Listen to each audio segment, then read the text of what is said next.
I'm Scott Purdue, and today on FlyWire we're going to delve into the experimental world. Actually, we're going to take a look at a Panther.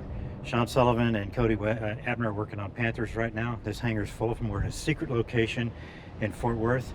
Have you ever thought about building an experimental?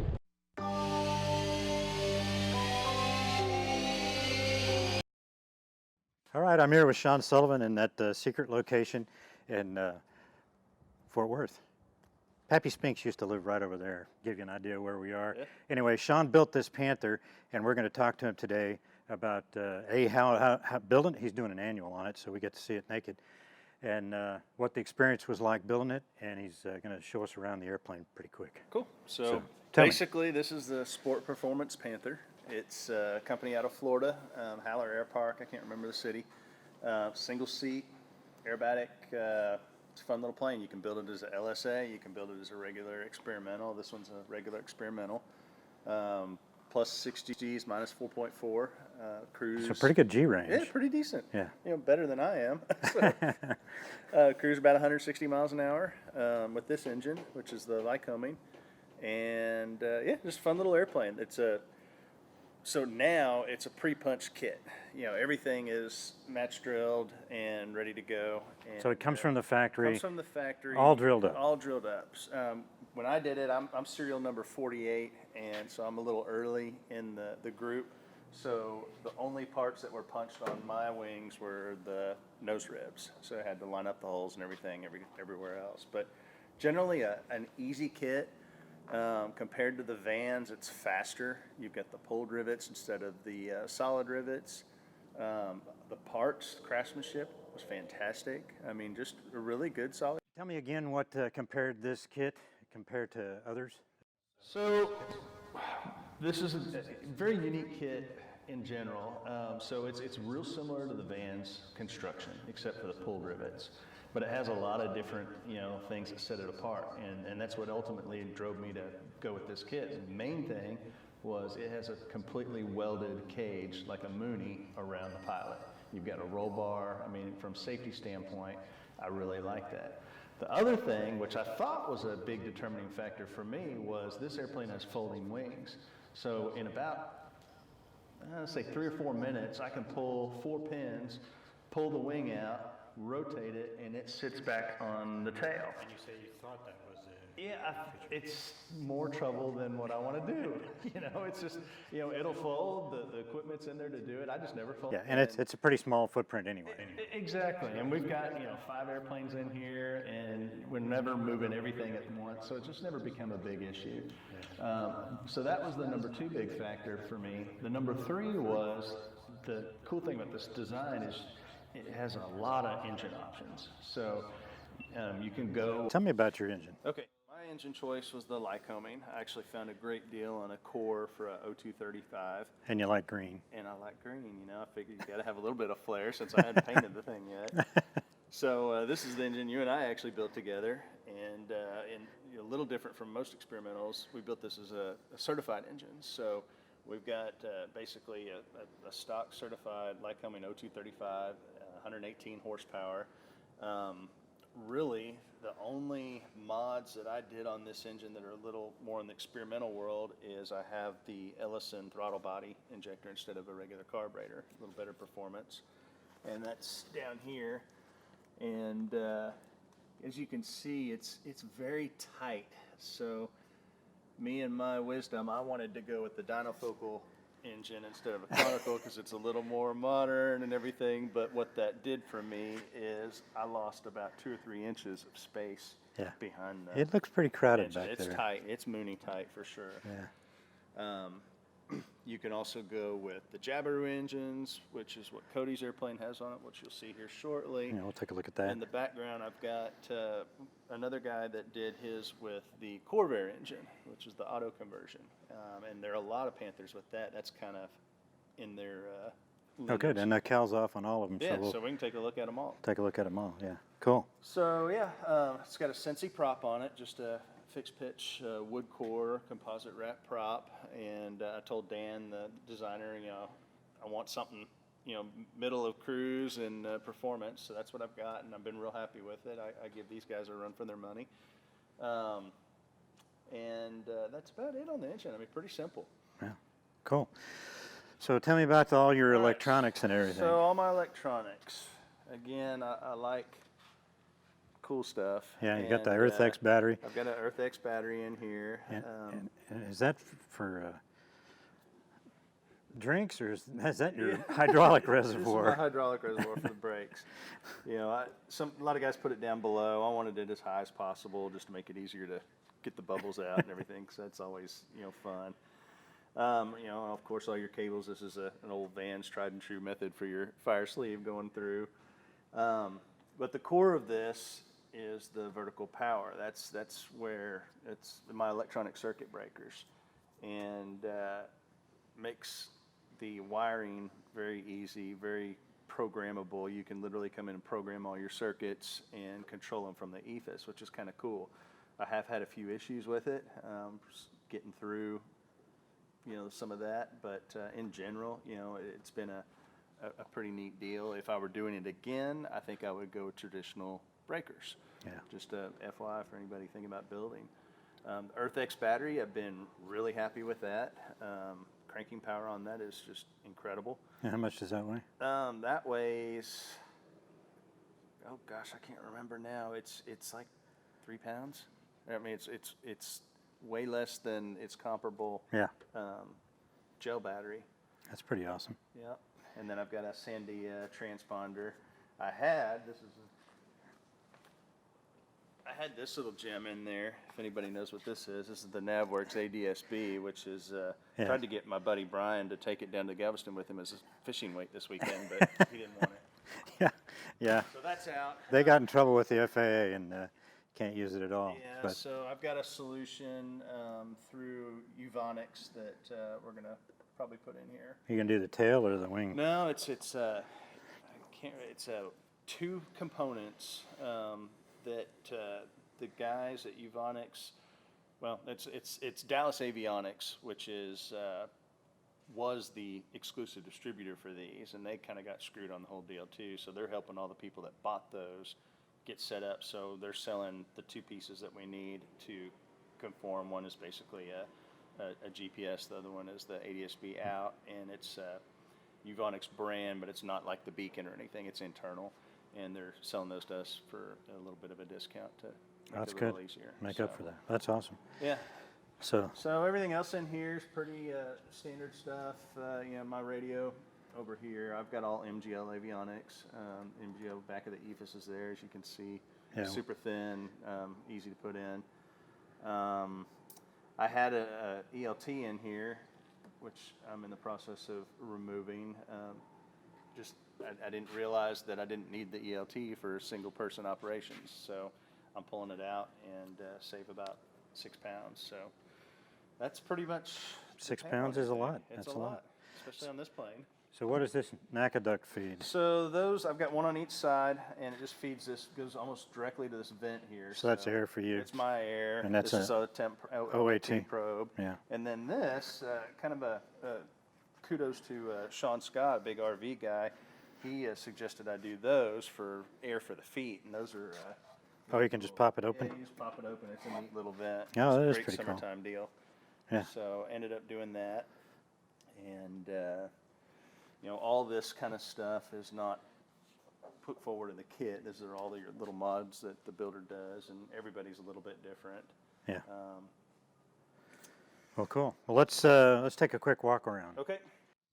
Quick walk around. I mean, I've got my intake down here. I also have carb heat that you know, it's just kind of a very simple carb heat system, but I do have carb heat. This throttle body doesn't really need it, but they suggest you have it regardless.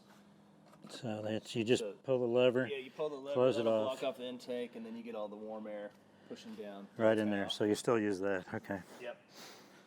So, of course, I've got my green, and I do have another cool thing to point out. I've got the Surefly electric ignition for one of my mags, so I do Oh, I have see an that. impulse mag on one side and the Surefly the other. So I've got the safety of a mag Yeah. and the performance of an EI. It's tight. It is tight. So fuel, 27 gallons.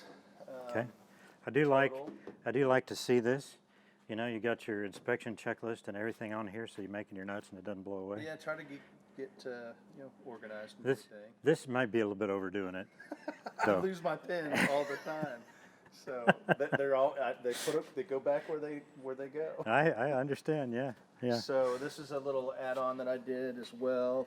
It's a DuckWorks LED landing light, and those are set up to. I've got one on the other side as well. They'll be landing lights, and then I've controlled with the VPX over. I think I've got it set at 60 miles an hour. They wig-wag automatically, so you don't have to switch it. That's pretty cool. Big old pedo tube, just because. So the kids can hang off of it. Exactly. Yeah. And the flap system on this is real simple Johnson bar flap system. Got 3 positions. That's pretty nice.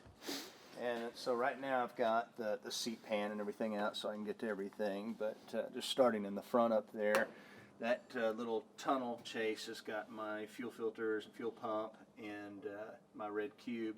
And that comes off so you can access that.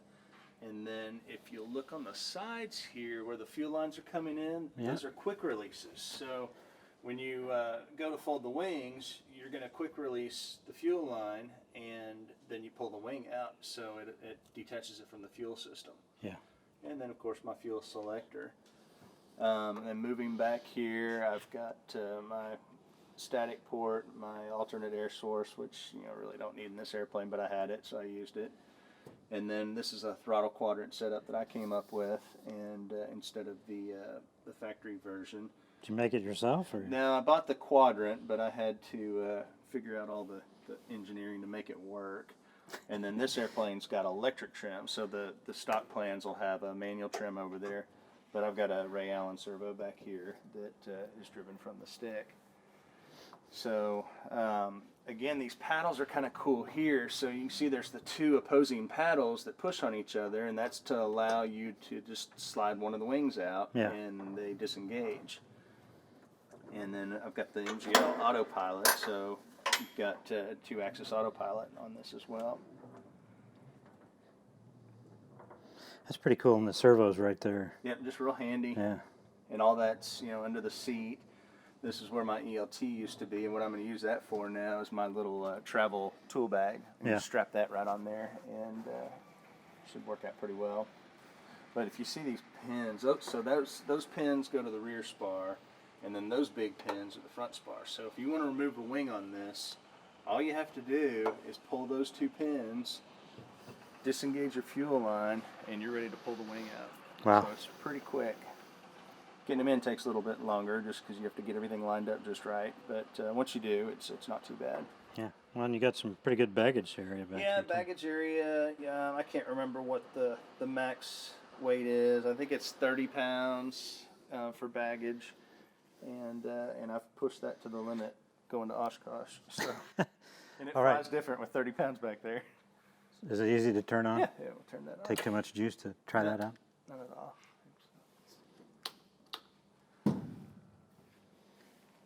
So it'll do its little self-check thing,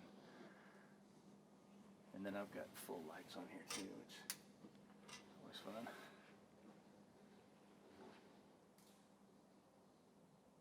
Can you actually read these? I can so placards? far still.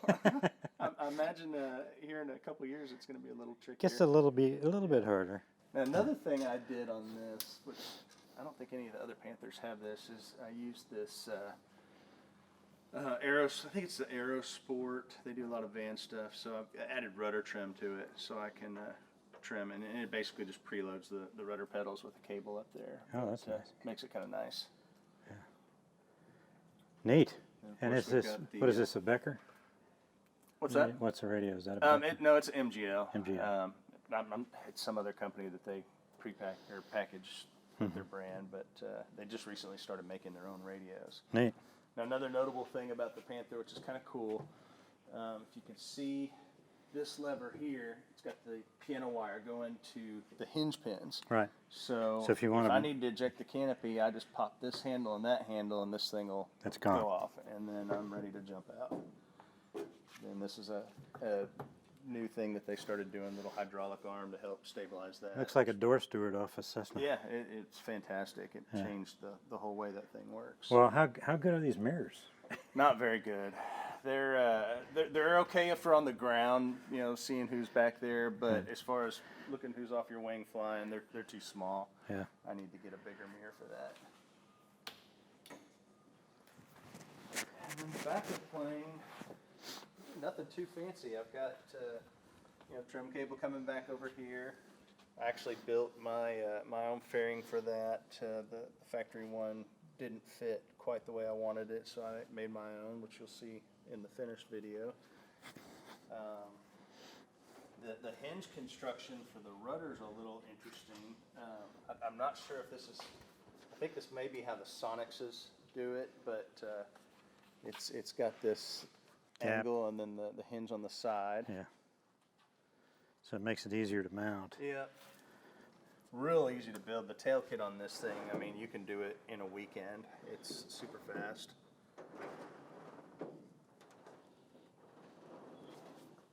And I chose to go with all flush rivets on this, so I added an extra step with the dimpling of everything. If you went protruding head, you would shave a lot of time off this build, which is already a pretty quick build. I mean, for me, start to finish was basically 2 years on this airplane, and that included the engine. 2 years.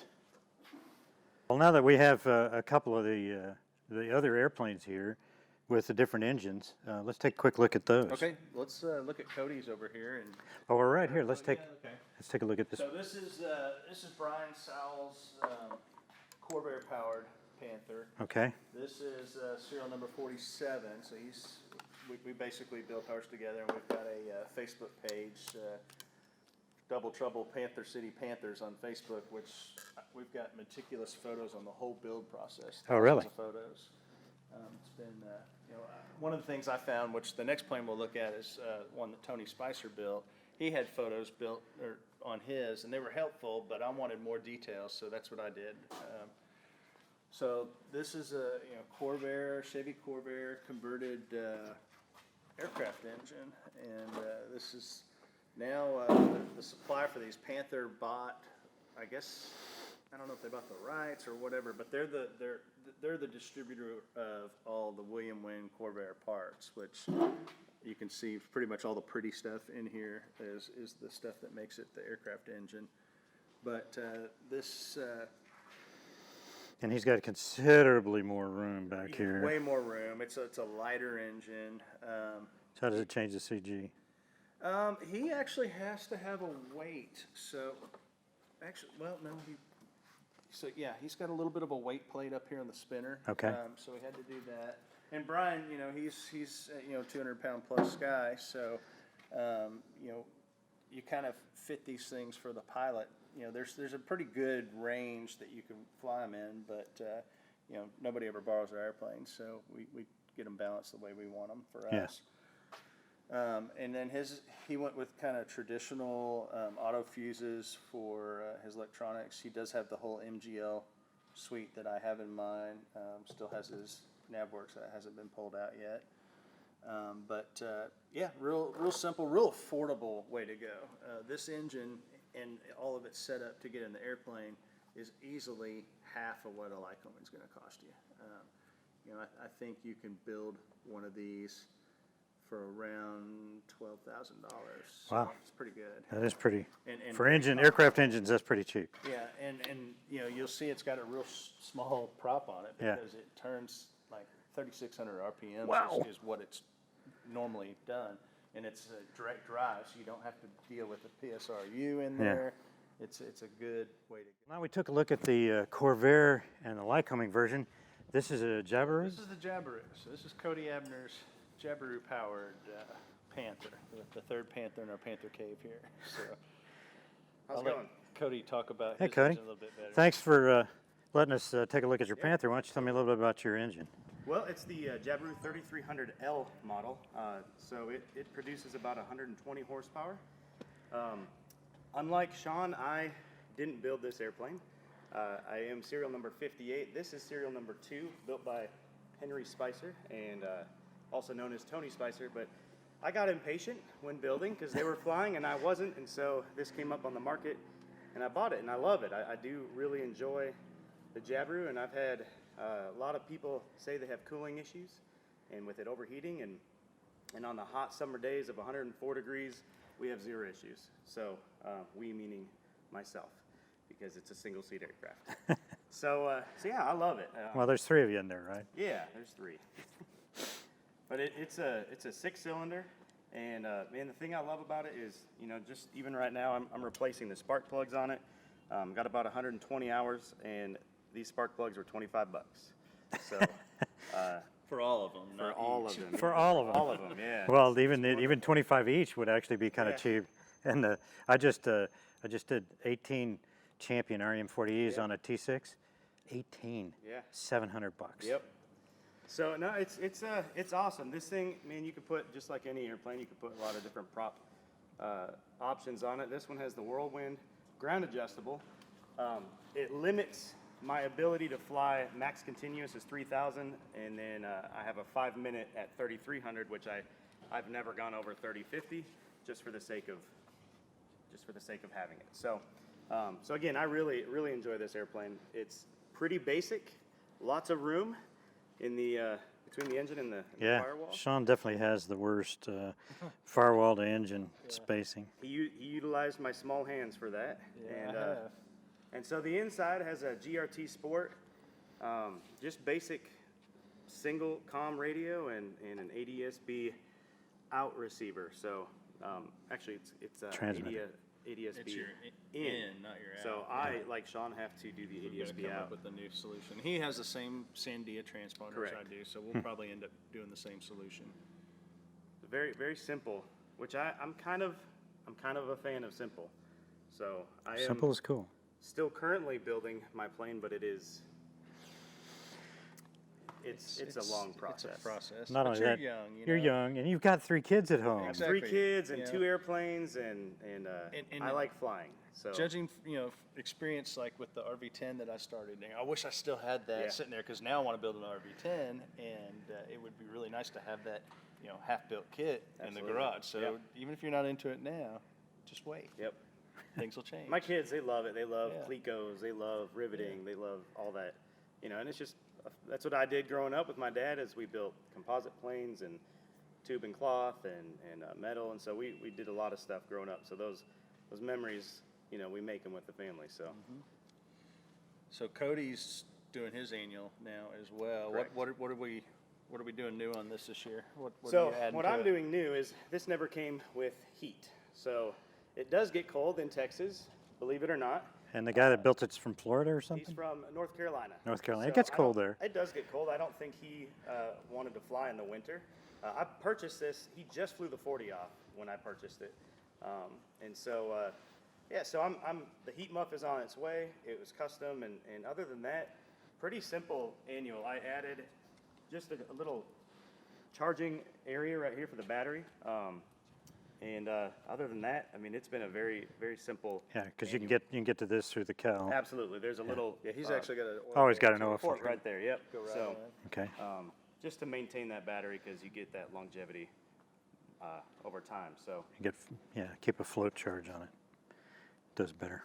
Cody's engine's super light, and you can see this big lead weight up here. You know, we talked about Brian's little lead weight. Yeah. Well, Cody's got this to. That is it is Balance. 40 that is pounds. enormous. Yeah, It is huge. This engine doesn't weigh anything.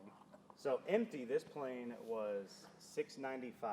Yeah, and, And in then he- contrast, mine's 790. Yeah, and So- we Almost 100 added- pounds. Yeah. Wow. He added that weight, and so it brings it to about the 735 range, which still is pretty light. And so, and for a light guy like myself, I try to get every ounce to beat him, but I can't with my prop. So, Yeah, blame the prop. Yeah, weren't you going to get a new prop on this thing? I thought about getting. I had the opportunity to get an electric speed, constant speed prop, and I just didn't want to pull the trigger because it was expensive. Well, I actually could have got a great deal from the ex-Jabiru distributor here in the United States, and so I didn't want to go through the work and having a plane down, and we all know having planes down is not fun. So Not fun. Not fun. Well, cool. Well, thanks guys for showing me your airplane, showing me the Panther. We took a pretty good look at it, and all the different engines. I think that's pretty cool. So It's a very versatile airplane that, man, I'm when I build it, I mean, I think I'm going with the Lycoming just because of the extra speed. But I mean, with a lightweight person like myself, they have 320s. Yeah, you and, can put a 320 in it, and get that extra I won't speed. be able to touch him in a 320. So It's a good plane. that's pretty good. Well, there's one thing I'm going to close with is the customization. I know yours is kind of the girly color, It the is. turquoise girly So color. my wife calls her Tiffany. Tiffany. Tiffany because of the Tiffany blue. So I'm okay with it. I'm okay with it. So hashtag Tiffany the Panther. You can check it out on Instagram, and you know, I get a and lot people of love it. I a mean, lot of girls. the that will girls come up all to want to it. come get Yeah. a picture with the airplane. I was on final one time, and this lady this girl in a King Air is coming down, and I recorded the transcription, and it's really funny because my wife laughed at me, but we're just both on final. Of course, she's coming in faster, and all of a sudden she goes, "Wow, I like your Panther." Or not your Panther, I like your airplane. It's pretty. And I'm going, and I was kind of like, and I'm like, Mr. Suave and yeah, debonair. I'm like, thanks. Her name's Tiffany. And so anyway, it was just like really caught off guard because, you know, who does that? Yeah. So but the girly color, it fits. I'm okay with it. That's cool. Well, you got to see what Sean does for his. You look in the flaps. He's got Oh, the. yeah. Yeah, I got my that's his My attitude. evil grin. Yeah, back there on both of them. So, well, all right. So, hope you liked the video this time around. A little bit different than what I normally do, and the whole experimental thing. I'm actually sort of thinking about doing an experimental myself. We'll see how that works out. And well, if you liked it, hit subscribe. If you want to get notifications, hit the bell. But I appreciate you watching, and we'll see you next time on FlyWire.